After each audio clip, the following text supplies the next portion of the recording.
दी छोड़ सतगुरु रामपाल जी परमेश्वर जी की जय हो। परमपिता परमेश्वर सारी सृष्टि के रचनहार कुल मालिक सतगुरु रामपाल जी भगवान के चरण कमल में साध संगति से जुड़े हुए हम सभी सत्सेवक भाई बहनों का अनंत कोटि दंडवत प्रणाम।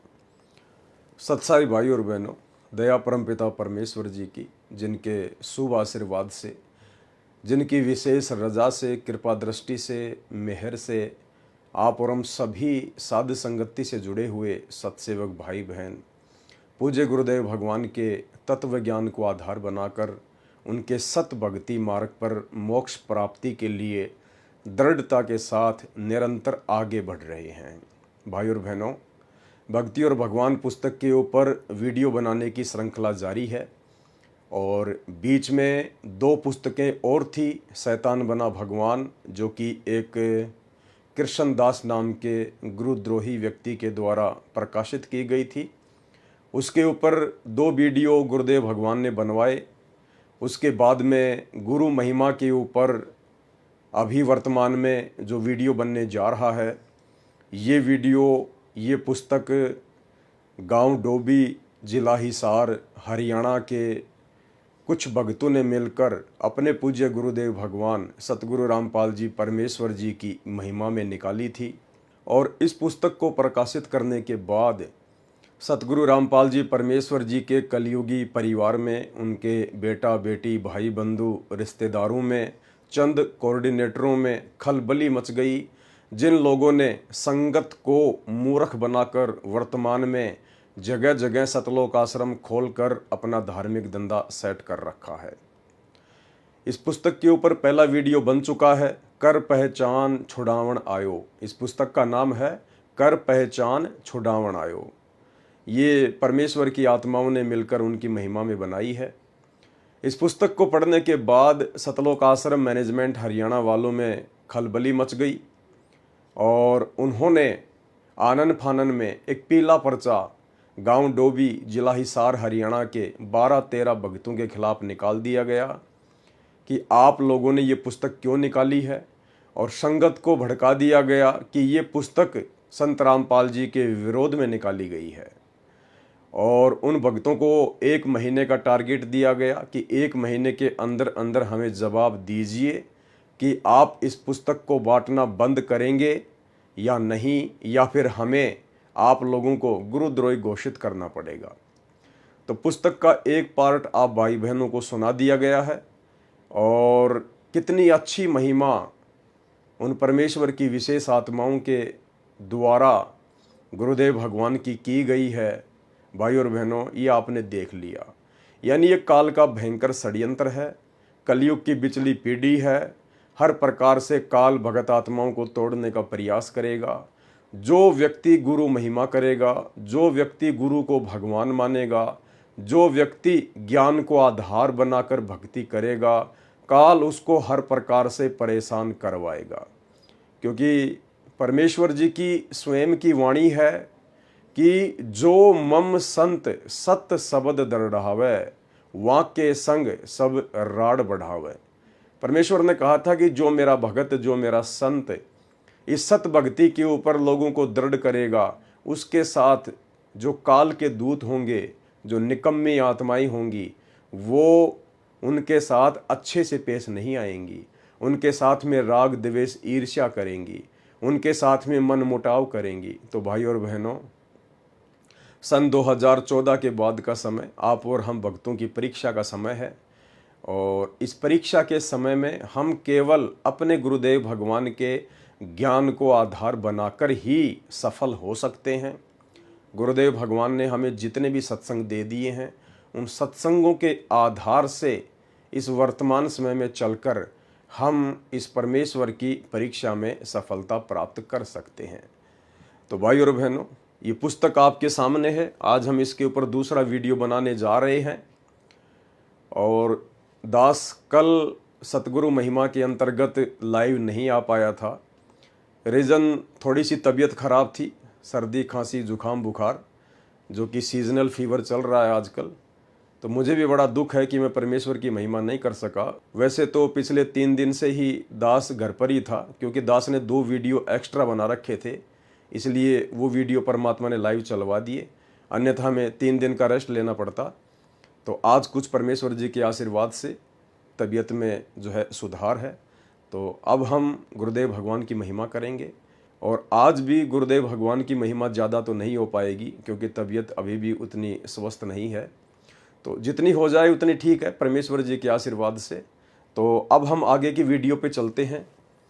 ये पुस्तक है कर पहचान छुड़ावन आयो, यानी पहचान करो अपने परमपिता परमेश्वर जी की, सर्व सृष्टि के रचनहार की, जिसने हमें मनुष्य जन्म दिया और मनुष्य जन्म देकर परमपिता परमेश्वर ने हमें अनमोल भक्ति बख्शी है, जो भक्ति 33 करोड़ देवी देवता ब्रह्मा विष्णु महेश इनके पास भी नहीं है, और जिस भक्ति के बिना पूर्ण मोक्ष प्राप्त नहीं किया जा सकता है। तो उन भाई बहनों ने ये पुस्तक निकाली थी, और ये उस पुस्तक का नाम है कर पहचान छुड़ावन आयो। और ये उन भगत भाई बहनों के नाम हैं जिनको गुरुद्रोही घोषित किया गया है सतलोक आश्रम मैनेजमेंट हरियाणा के द्वारा काल प्रेरणा से। ये नाम दास ने आपको पहले ही बता दिए थे। भगत संदीप दास, भगत ललित दास, भगत पंकज दास, भगत आशीष दास, भगत लखन दास, भगत अमित दास, भगत अजय दास, भगत करण दास दिल्ली, भगत शिवा दास फरीदाबाद, भगत गौरव दास भिवानी हरियाणा, भगत पुनीत दास, भगत रोहित दास उत्तराखंड, भगत आकाश दास हरियाणा। इन सब की सभी आश्रमों, सभी नामदान केंद्रों तथा सत्संग में नो एंट्री की जाती है। ये सब आपके गुरुजी के खिलाफ चल रहे हैं और गुरुजी के मिशन के विरोध में काम कर रहे हैं। इन्होंने अलग से ग्रुप बना लिए हैं, अलग से पुस्तक छपवा रहे हैं। ये सब 1 महीने में जवाब दें, ऐसा क्यों कर रहे हैं, नहीं तो गुरुद्रोही घोषित किया जाएगा। ये है इनका मनमाना फरमान सतलोक आश्रम मैनेजमेंट हरियाणा का। तो गुरु महिमा के अंतर्गत हम इस पुस्तक के पेज नंबर 13 को पढ़ चुके हैं, और 13 के बाद में हम पेज नंबर 14 पर चलेंगे। तो हम यहाँ से शुरू करेंगे। साधु आवत देख कर मन में करे मरोड़, सो तो होसी चूहड़ा बसे गांव की खोड़। साधु यहाँ पर पूर्ण संत को भी कहा जाता है, जैसे आज धरती पर वर्तमान में पूर्ण संत सच्चे सतगुरु रामपाल जी परमेश्वर जी हैं। और साधु शब्द भगत के लिए भी यूज किया जाता है, जैसे आप जी बार बार कबीर परमेश्वर जी के शब्दों के लास्ट में सुनते हो, कहे कबीर सुनो भाई साधो, कहे कबीर सुनो भाई साधो। तो साधु शब्द भगत के लिए भी प्रयोग होता है, और साधु शब्द उस पूर्ण परमेश्वर कबीर जी के लिए भी प्रयोग होता है, जब वही कबीर परमेश्वर सतलोक से अपने तेज पुंज के नूरी शरीर को हल्का करके सतगुरु रूप में, संत रूप में, साधु रूप में अपना तत्व ज्ञान देने के लिए धरती पर प्रकट होते हैं। तो कहते हैं ऐसे साधु या भक्तों को आता हुआ देखकर यदि कोई मन में मरोड़ करता है, घमंड करता है, सो तो होसी चूहड़ा, कहते हैं वो तो चूहा बनता है और बसे गांव की खोड़, फिर वो गांव के नजदीक बिल बनाकर रहता है। परंतु इस आधुनिक जगत में सच्चे साधु मिलना बहुत कठिन है। बहुत सारे पाखंडी भेष बनाकर भगत समाज को लूटते हैं तथा उनके टुकड़ों पर अपना जीवन यापन करते हैं। भाई और बहनों, यही स्थिति वर्तमान में सतलोक आश्रम मैनेजमेंट हरियाणा की है। ये आम भगत समाज की नज़र में कौन सा आम भगत समाज, जिनको अभी तक सतगुरु रामपाल जी परमेश्वर जी का ये तत्व ज्ञान अच्छे से समझ में नहीं आया है, उन भक्तों की नज़रों में सतगुरु रामपाल जी परमेश्वर जी का कलयुगी परिवार, उनके बेटा बेटी भाई बंधु रिश्तेदार, ये कोऑर्डिनेटर बहुत ही अच्छे सुपीरियर सीनियर भगत बने हुए हैं। परंतु भाई और बहनों, हम सबको पता है कि वर्तमान में सतलोक आश्रम मैनेजमेंट हरियाणा ने सन 2014 में सतगुरुदेव भगवान जब से अपने मिशन के तहत संगत में छटनी करने के लिए हिसार जेल में गए हैं, अपनी लीला कर रहे हैं, उसके बाद से उनके परिवार वालों ने काल प्रेरणा से जगह जगह सतलोक आश्रम खोलकर धर्म को धंधा बना लिया है, और बेचारी भोली भाली नादान संगत के ज्योति पाठ और दान के पैसे पर हराम के टूक तोड़ रहे हैं। परंतु इस आधुनिक जगत में सच्चे साधु मिलना बहुत कठिन है। बहुत सारे पाखंडी भेष बनाकर भगत समाज को लूटते हैं तथा उनके टुकड़ों पर अपना जीवन यापन करते हैं। भाई और बहनों, एक चीज हमने यहाँ पर विशेष तौर पर ध्यान रखनी है, परमात्मा की वाणियों का कई प्रकार से अर्थ निकलता है, लेकिन हम किस संदर्भ में वीडियो बना रहे हैं, हमने केवल उसी संदर्भ में उनके अर्थ को समझना है। यहाँ पर नकली साधु संतों के लिए भी इसका अर्थ निकाला जा सकता है।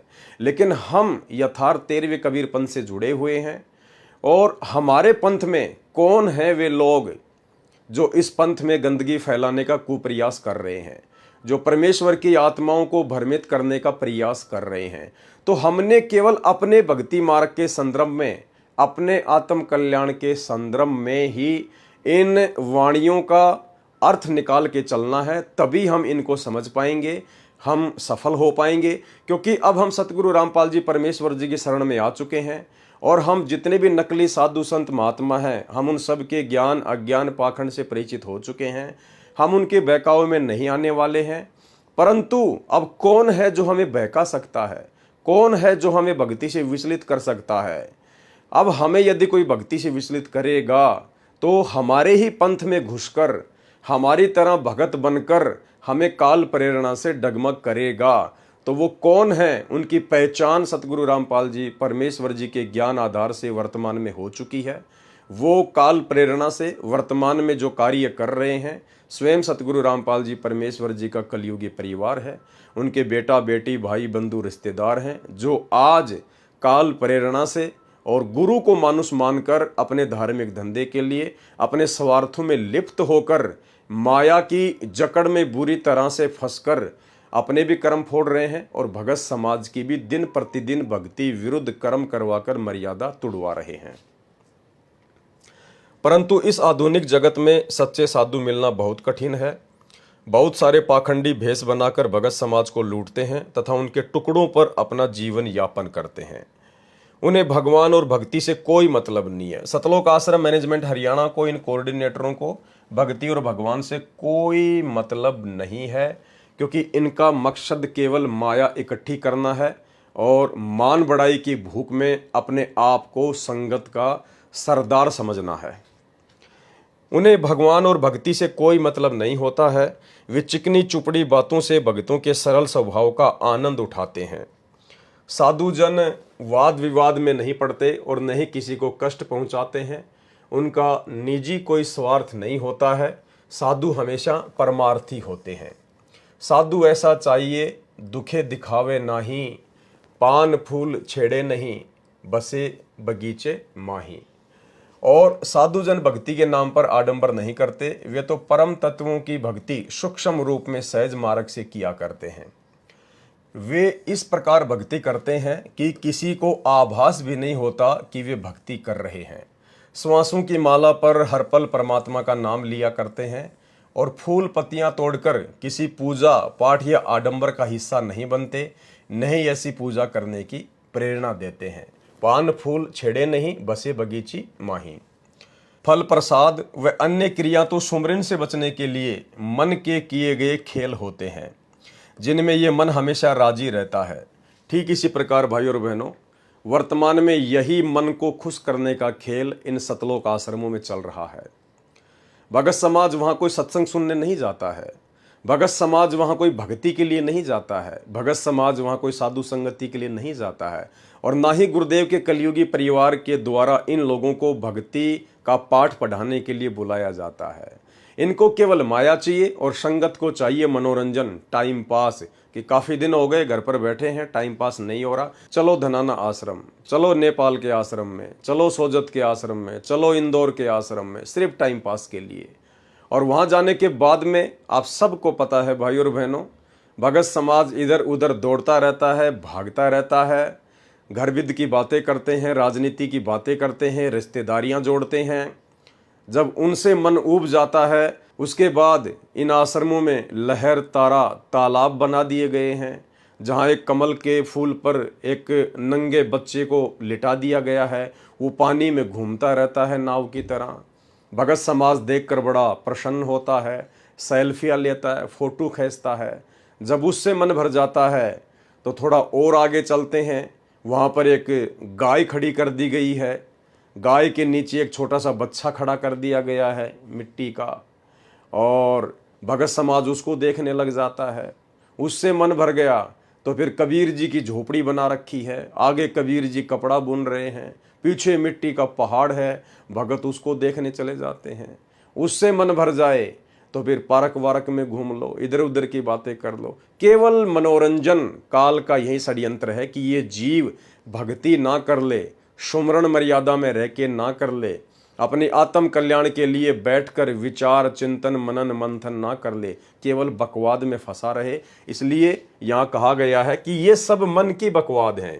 जैसे जगत वाले भाई बहन फल प्रसाद है, अन्य क्रिया हैं, फूल वगैरह हैं, माला वगैरह है, अगरबत्ती है, धूप बत्ती है, दुनिया भर की कोई चूंदड़ी वगैरह है, तो कहते हैं ये सारी जो क्रिया हैं ये काल प्रेरणा से सुमरण से बचने के लिए हैं। तो कहते हैं ये जो सारी की सारी क्रियाएं हैं ये काल प्रेरणा से सुमरण से बचने के लिए हैं। फल प्रसाद व अन्य क्रियाएं तो सुमरण से बचने के लिए मन के किए गए खेल होते हैं, जिनमें ये मन हमेशा राजी रहता है, खुश रहता है। परंतु यह सुमिरन करने या शब्द में समाने से, एक रस हो जाने से हमेशा डरता है। काल यदि किसी चीज से डरता है तो गुरु महिमा और गुरु के द्वारा जो शब्द भगत को दे दिया गया है, जो मंत्र दे दिया गया है, जब भगत उसका सुमरण करता है तो काल को टेंशन शुरू हो जाती है, क्योंकि काल ने अपना एजेंट मन रूप में आप और हमारे साथ में छोड़ा हुआ है। और जैसे ही हम सुमरण करने को बैठेंगे ये तरह तरह की बातें हमारे दिमाग में घुमाना फिराना शुरू कर देगा। कोई रिश्तेदार की बात ला के खड़ी कर देगा, हमने यूट्यूब फेसबुक पर कोई वीडियो देखे हैं वो चीज़ें आने शुरू हो जाएंगी।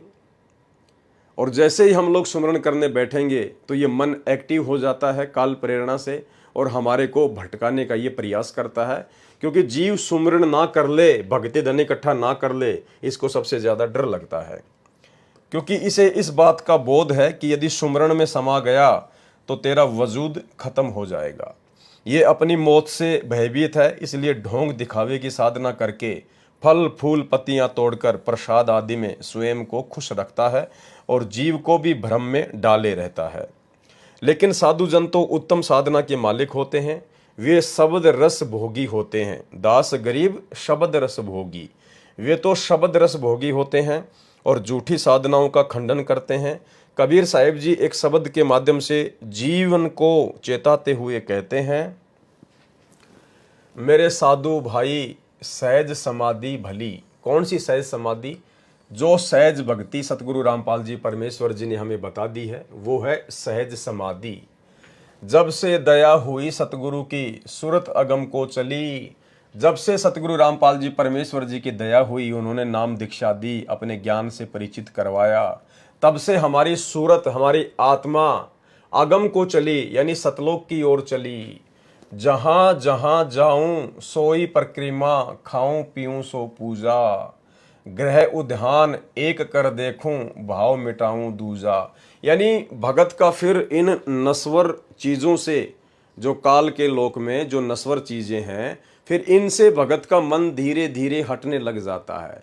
भगत एक रस हो जाता है, सुख में दुख में, लाभ में हानि में, चाहे कोई इज्जत दो चाहे कोई बेइज्जती करो, भगत को इन चीजों से कोई फर्क नहीं पड़ता है। शब्द निरंतर मनवार आता, यानी जो शब्द गुरुदेव भगवान ने दे दिया, जो मंत्र दे दिया, हरदम मैं उसके ऊपर लगा रहता हूँ। मलिन वासना त्यागी, जो भी कुक्रम है, जो भी विषय वासनाएं हैं, वो गुरुदेव के आशीर्वाद से फिर जो है त्याग देते हैं। उठत बैठत सोवत जागत ऐसी तारी लागी, हाथ न मूंदो तो कान न रूंदो, काया कष्ट न धारूं। जैसे राधा स्वामी पंथ वाले 2.5 घंटे सुबह 2.5 घंटे शाम को जैसे कान वगैरह बंद करके, आंख वगैरह बंद करके कहते हैं कि ध्यान लगाओ, तो कहते हैं ये सब कुछ नहीं करना पड़ेगा, उसके बाद में सब कुछ व्यर्थ की पूजा पाठ है। ये उठत बैठत सोवत जागत ऐसी तारी लागी, जो सुमरण सतगुरु ने दे दिया उसको कैसे भी कर लीजिए, उठते बैठते खाते पीते सोते जागते नहाते। उसके बाद फिर आपको हाथ ना मूंदो तो कान ना रूंदो, काया कष्ट ना धारूं। यानी हमने शरीर को विशेष प्रकार का कोई कष्ट नहीं देना है, जो कष्ट पाखंड पूजा के अंतर्गत आता है। खुले नयन से साहिब देखूं, सुंदर रूप निहारूं, कहे कबीर ये उन्मुन रहनी, प्रकट करके गाई, दुख सुख से परे परम पद, जो पद में रहे समाई। जिसने पूर्ण गुरु की शरण ग्रहण कर ली वह पद को जान सकता है। कौन सा पद? परम पद, सतलोक वाला परम पद। और वो कौन जान सकता है? जिसने पूर्ण गुरु की शरण ग्रहण कर ली। तो आज हम भाई बहनों को सतगुरु रामपाल जी परमेश्वर जी की शरण प्राप्त है और इन्हीं के विशेष आशीर्वाद से आज हमने उस पद को जान लिया है, परम पद को जान लिया है, यानी सतलोक को जान लिया है और मुक्ति मुकाम को हासिल कर सकता है। मुक्ति रूपी मुकाम, मुकाम यानी मंजिल, मुक्ति को हासिल कर सकता है। परंतु जिसे पूरा गुरु नहीं मिला और पूरा गुरु मिलने के उपरांत भी गुरु में सच्ची आस्था नहीं बनी, गुरु से सच्चा प्रेम नहीं हुआ, तो भी मनुष्य आध्यात्मिक लाभ से वंचित रहता है। कबीर साहिब जी कहते हैं, जैसी प्रीति कुटुंब में तैसी गुरु में होए, कहे कबीर उस दास का पल्ला पकड़े ना कोई। परमात्मा कहते हैं, जैसी आपकी प्रीति यानी आपकी लगन, आपका प्यार, आपका समर्पण आपके परिवार में, आपके बाल बच्चों में है, यदि ऐसा सतगुरु से हो जाए तो कहते हैं फिर आपका कोई पल्ला पकड़ने वाला नहीं। यहाँ पर पल्ला पकड़ना मतलब ये काल फिर आपको खींचेगा नहीं, अंतिम समय में आपका पैर खींचने वाला फिर कोई नहीं है। गुरुदेव भगवान कहते हैं कि नर संसारी लगन में दुख सहे करोड़ा और परमार्थ के कारण जितना सहे उतना थोड़ा। यानी एक इंसान अपने परिवार के भरण पोषण में करोड़ों प्रकार के दुख सहन करता है, दुनिया भर की चिंता टेंशन लेकर घूमता फिरता है और कहते हैं यदि परमात्मा के मार्ग में संघर्ष करते हुए यदि आपको थोड़ा बहुत कोई कष्ट भी सहन करना पड़ जाए तो कहते हैं वो बहुत ही थोड़ा है, बहुत ही थोड़ा। नर संसारी लगन में दुख सह करोड़ा और परमार्थ के कारण जितना सहो उतना थोड़ा। अर्थात जो प्रीति हम माता पिता और बाल बच्चों में रखते हैं, ऐसी ही प्रीति यदि गुरु में हो जाए, ऐसा ही भाव यदि गुरु से हो जाए, तब आध्यात्मिक जीवन मिलता है और गुरु का पूर्ण प्रेम हासिल होता है। भाई और बहनों, किस प्रकार से अपने गुरु जी में भाव होने चाहिए, कितने भाव होने चाहिए, अपने सतगुरु को किस कदर अपने दिल में, अपनी रग रग में समा लेना चाहिए यदि मोक्ष प्राप्त करना है। तो गुरुदेव भगवान ने हमें नित्यानंद जी का उदाहरण देकर बताया कि जिस प्रकार से नित्यानंद जी ने, जो खाली स्वर्ग तक की साधना कर रहे थे, उनको सतलोक का भी ज्ञान नहीं था, लेकिन गुरुदेव भगवान कहते हैं कि भक्ति चाहे स्वर्ग तक की हो या चाहे सतलोक तक की हो, नियम सबके एक जैसे होते हैं।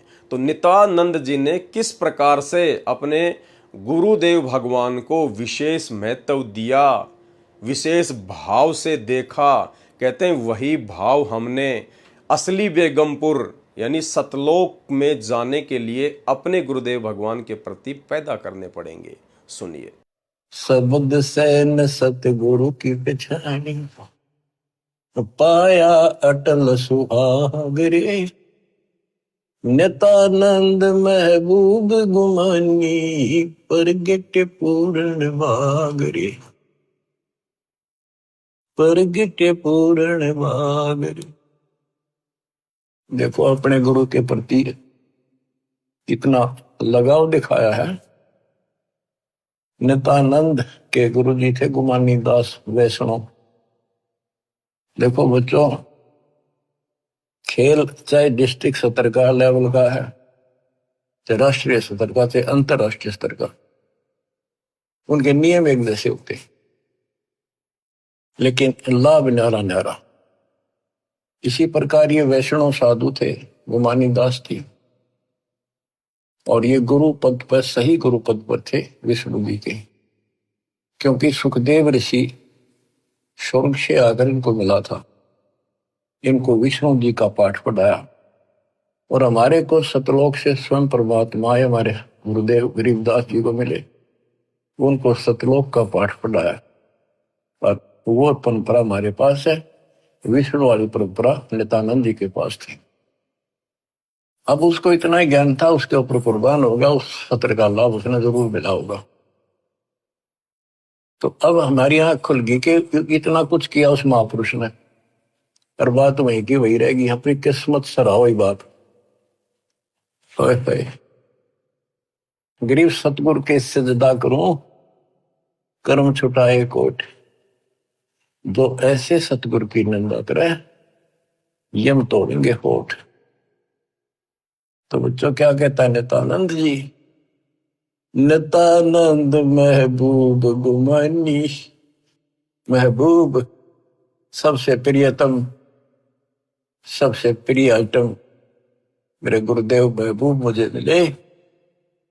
कोई पूर्ण भाग पिछले संस्कार उदय हुआ मेरा, तब ये सतगुरु संत मिले।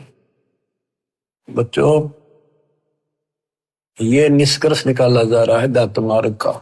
अर्थात जो प्रीति हम माता पिता और बाल बच्चों में रखते हैं, ऐसी ही प्रीति यदि गुरु में हो जाए, ऐसा ही भाव यदि गुरु से हो जाए, तब आध्यात्मिक जीवन मिलता है और गुरु का पूर्ण प्रेम हासिल होता है। परंतु लालच या चतुराई के कारण मनुष्य गुरु को कभी अपने घर के सदस्य की तरह नहीं समझता है, जबकि गुरु तो देही के पिता से भी बढ़कर होते हैं।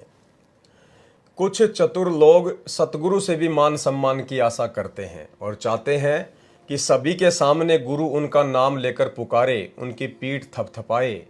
परंतु जो ऐसी कुबद मन में सोचता है, वह तो नरक का अधिकारी है। कबीर साहिब जी कहते हैं, अहंकार अग्नि निस्दिन जले, गुरु से चाहे मान। कहते हैं जो व्यक्ति अपने सतगुरुदेव भगवान से इज्जत चाहता है, मान सम्मान चाहता है, कहते हैं वो तो दिन रात अग्नि में जलेगा। उसको यम न्योता दिया, बनो हमारे मेहमान। उसको फिर यमराज के दूत फिर उसको निमंत्रण देंगे कि आजा भाई, आप हमारे मेहमान बनो, अब हम देंगे आपको मान सम्मान, डंडे मार मार के, नरक में ठोक ठोक के। उनका तो यमदूत इंतजार कर रहे हैं कि मृत्यु के उपरांत तुम हमारे मेहमान बनोगे और मान सम्मान का प्रसाद हम खिलाएंगे। तुम इस बात को ध्यानपूर्वक समझ लो कि तुम्हारा ध्यान, ज्ञान और तुम्हारी अन्य पूजा साधना सब एक बनावटी है, काल के द्वारा दिया गया एक धोखा है। वास्तविक पूजा और वास्तविक ज्ञान तो गुरु के अतिरिक्त कुछ भी नहीं है। कबीर साहिब जी ने कहा है, मूल ज्ञान गुरु रूप है, मूल पूजा गुरु पांव, मूल नाम गुरु वचन है, मूल सत्य सद्भाव।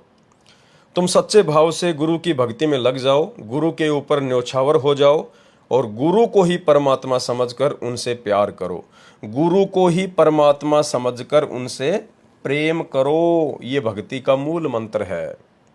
मूल नाम गुरु वचन, यही तुम्हारी पूजा है, यही तुम्हारा धर्म है। इसके अतिरिक्त तुम्हारा जो भी ज्ञान है, जो भी तुम्हारी समझ है, वह तुम्हें नरकों में ले जाने वाली है। और वर्तमान समय में वह सच्चा गुरु बंदी छोड़ सतगुरु रामपाल जी भगवान है। यदि समय रहते इनकी पहचान नहीं करी और उनके चरणों में समर्पित नहीं हुए, तो तुम जन्म जन्म तक पछताओगे। भाइयों और बहनों, बहुत सारी बातें हैं। परमेश्वर जी ने आप और हम आत्माओं को एक मौका दिया है गुरु महिमा के अंतर्गत। अपनी पुस्तकों को माध्यम बनवाकर ये वीडियो बनवा रहे हैं, ताकि हम अच्छे से अपने गुरुदेव के द्वारा समझाए गए इस तत्व ज्ञान को अपने दिलो दिमाग में बैठा लें। और ये सारा सब कुछ इतना प्रबंध क्यों करवाया जा रहा है, इतना जोर क्यों लगाया जा रहा है? पिछले 30 वर्षों से सतगुरु रामपाल जी परमेश्वर जी ने आप और हम आत्माओं के हृदय में भक्ति की ज्योति जलाने के लिए, हमारी आत्मा को जागृत करने के लिए दिन रात एक कर दी। उसके बाद 2014 का बरवाला कांड, गुरुदेव भगवान अपने मिशन के तहत हिसार जेल में जाकर बैठ गए। वहाँ से भी परमात्मा हमें निरंतर विशेष संदेश नाम से सत्संग भेज रहे हैं, हमारी आत्मा को परमात्मा जगा रहे हैं। पिछले 8 वर्षों से परमेश्वर ने साध संगतियाँ शुरू करवा रखी हैं।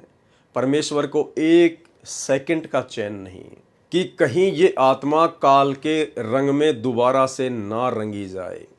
यानी इतना सब कुछ प्रयत्न क्यों किया जा रहा है, हमने इसके पीछे के मूल कारण को समझना पड़ेगा। भाई और बहनों, इसके पीछे का एक ही मूल कारण है कि ये जो भक्ति है वर्तमान में, जो सतगुरु रामपाल जी परमेश्वर जी ने हमें दी है, मोक्ष वाली भक्ति।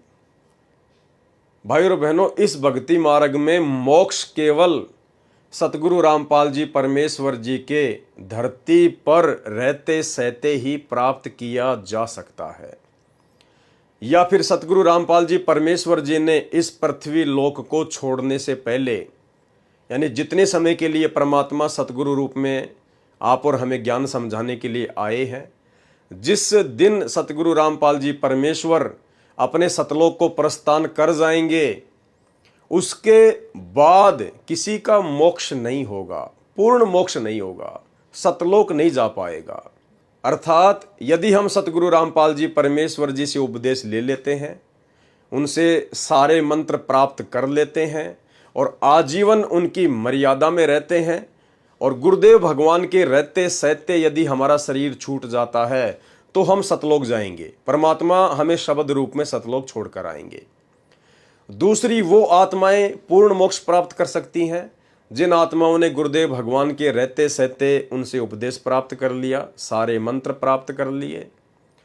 और यदि गुरुदेव भगवान उन आत्माओं से पहले, जिन आत्माओं को गुरुदेव ने स्वयं दीक्षा दी है, भले डीवीडी से या अपने मुख कमल से, तो उन आत्माओं से पहले यदि गुरुदेव भगवान सतलोक को प्रस्थान कर जाते हैं और वे आत्माएं जो गुरुदेव से रहते सहते उपदेश प्राप्त कर चुकी हैं, सारे मंत्र प्राप्त कर चुकी हैं, यदि आजीवन मर्यादा में रहेंगी, कभी भी अपनी मर्यादा नहीं तोड़ेंगी, नाम को खंडित नहीं करेंगी, तो उन आत्माओं को भी सतगुरु शब्द रूप में सतलोक भेज देगा। लेकिन उसके बाद, यानी गुरुदेव भगवान के सतलोक चले जाने के बाद यदि कोई उपदेश प्राप्त करेगा, कोई दीक्षा लेगा, तो भाई और बहनों पूर्ण मोक्ष नहीं हो पाएगा, बिल्कुल नहीं हो पाएगा।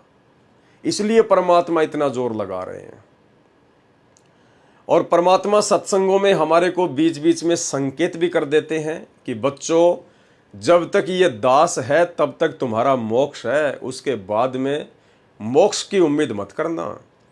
फिर हजारों साल ये मार्ग चलेगा परमात्मा का, सतयुग जैसा माहौल धरती पर परमात्मा बना के चले जाएंगे, हर जगह भगत ही होंगे। इतना जल्दी ये काल इस परमेश्वर के मार्ग को नहीं बिगाड़ पाएगा। आत्माएं उसके बाद में मनुष्य जन्म प्राप्त करती रहेंगी और यह हजारों वर्षों तक सुख भोगती रहेंगी, लेकिन मोक्ष से वंचित ही रहेंगी। फिर उनको किसी न किसी कलयुग की बिचली पीढ़ी में परमात्मा फिर से जन्म देगा, जब परमात्मा फिर से सतलोक से सतगुरु रूप में पृथ्वी पर आएंगे। भाई और बहनों, आपको छोटा सा सत्संग सुनाता हूँ, गुरुदेव भगवान का छोटा सा सत्संग, आपको बिल्कुल क्लियर हो जाएगा कि बात ज्यों की त्यों है। जैसे दास आपको अक्सर गुरुदेव का एक सत्संग सुनाता है जिसमें गुरुदेव भगवान कहते हैं कि पुण्यात्माओं, यदि आप इस दास के रहते सहते पार नहीं हुए, और रहते सहते के दो ही मतलब हैं, या तो आप गुरुदेव से उपदेश लेकर गुरुदेव के रहते सहते शरीर अपना त्याग कर सतलोक चले जाते हैं, या फिर आपने उपदेश ले लिया और आजीवन मर्यादा में रहेंगे और भले गुरुदेव आपसे पहले चले जाएं तो भी परमात्मा शब्द रूप में आपको ले जाएंगे। तो गुरुदेव कह रहे हैं कि यदि आप दास के रहते सहते सतलोक चले गए तो ठीक है, अन्यथा बाद में आप पार नहीं हो पाओगे। क्योंकि जब हम गुरु जी के रहते सहते ही मर्यादा तोड़ेंगे, गुरुदेव भगवान के रहते सहते ही भक्ति में गफलत करेंगे, भक्ति को इतना सीरियस नहीं लेंगे, परमात्मा से नहीं डरेंगे, तो उनके जाने के बाद, गुरुदेव भगवान के सतलोक जाने के बाद तो हमारे ऊपर कोई अंकुश नहीं रहेगा, हमारे ऊपर कोई डर नहीं होगा, हमें कोई पाबंद करने वाला नहीं होगा, हमें किसी का भय नहीं होगा। तो हम इस भक्ति को उस हिसाब से नहीं लेंगे जिस हिसाब से हम इस भक्ति को वर्तमान में गुरुदेव के रहते सहते ले सकते हैं। पहले छोटा सा सत्संग सुनिए, उसके बाद में फिर आपको एक विशेष सत्संग सुनाएंगे जिसको सुनने के बाद में आप जी बिल्कुल क्लियर हो जाओगे कि भाई भक्ति करनी है तो ढंग से करो, सीरियस होकर करो, जिंदगी और मौत का सवाल बनाकर करो, अन्यथा फिर वही काल भगवान का षड्यंत्र। तो सबसे पहले सुनिए गुरुदेव भगवान का ये छोटा सा सत्संग जिसमें गुरुदेव भगवान कह रहे हैं कि पुण्यात्माओं, यदि आप दास के रहते सहते पार नहीं हुए तो बाद में कैसे पार हो जाओगे, फिर तो आपके ऊपर कोई अंकुश ही नहीं रहेगा। सुनिए। चलो मान ले इब तो आपने सुख भी हो गया, रह भी गए, और कंटिन्यूस 5-6 जन्म आपके मनुष्य के भी हो जाएंगे ईस कमाई थे वर्तमान के भक्ति से। और आगे सरदार, क्योंकि आगे घटेगी जब दास यहाँ मौजूद है, अभी गलती करोगे तो आगे कौन से पार हो जाओगे तुम। अब तो हर तरह से मर्यादा आपको समझाता हूँ, ये बताता हूँ ये गलती मत करो, तुम्हें फाउल पॉइंट बताता हूँ कि ये गलत, ये पॉइंट फाउल है, तेरा नाम खंड हो गया। तो अब भी जर रह जाओगे तो फिर आगे कैसे पार होगे तुम। जब ये दास चला जाएगा सतलोक, फिर तुम पर अंकुश नहीं रहेगा, ज्ञान तो रहेगा, लेकिन कुछ ऐसी मर्यादा बन जाएंगी जो पुण्यात्मा बचपन से ही भक्ति अपने बच्चों को रंग में रंग देंगे, वो आने वाले समय में इतना जल्दी नहीं बिगड़ेंगे। और जो वर्तमान में बिगड़ जाएगा तो आगे गलती हुई पड़ी है उस है। तो इसलिए इस समय को ज्यादा नहीं बढ़ाना आपने। तो भाई और बहनों, वीडियो आपने सुना, परमात्मा ने जो हकीकत थी वो इसमें बता दी है। अब क्यों कहा परमात्मा ने ये, इसके पीछे का रीजन अब ये अगला वीडियो है जो अभी तक आपने नहीं सुना है।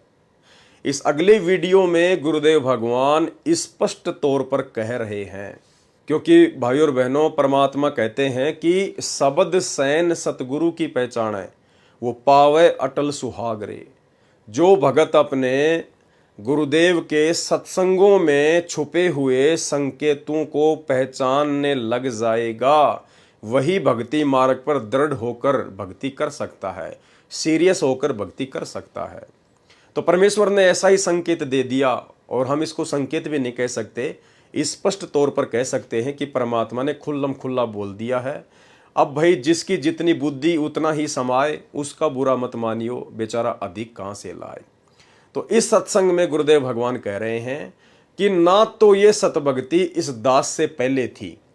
इस दास से पहले का मतलब है परमात्मा तो पहले भी आए थे, सतयुग में भी आए थे, द्वापर, कलयुग और कलयुग की प्रथम पीढ़ी में भी आए थे, गरीबदास जी के रूप में भी आए थे।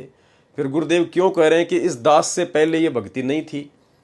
भक्ति तो थी, लेकिन उस समय ये मोक्ष का समय नहीं था, उस समय आत्माओं को सतलोक भेजने का प्राइम टाइम नहीं था। परमेश्वर ने पूर्ण मोक्ष प्राप्ति के लिए ये चौथा युग जो पिछली पीढ़ी है, इसी को परमात्मा सेलेक्ट करते हैं। तो आज से पहले परमात्मा ने वो मूल ज्ञान नहीं दिया था, वो मूल मंत्र जो शब्द है वो परमेश्वर ने आत्माओं को नहीं दिया था। ये केवल वर्तमान में पिछली पीढ़ी में देकर ही पार करना था।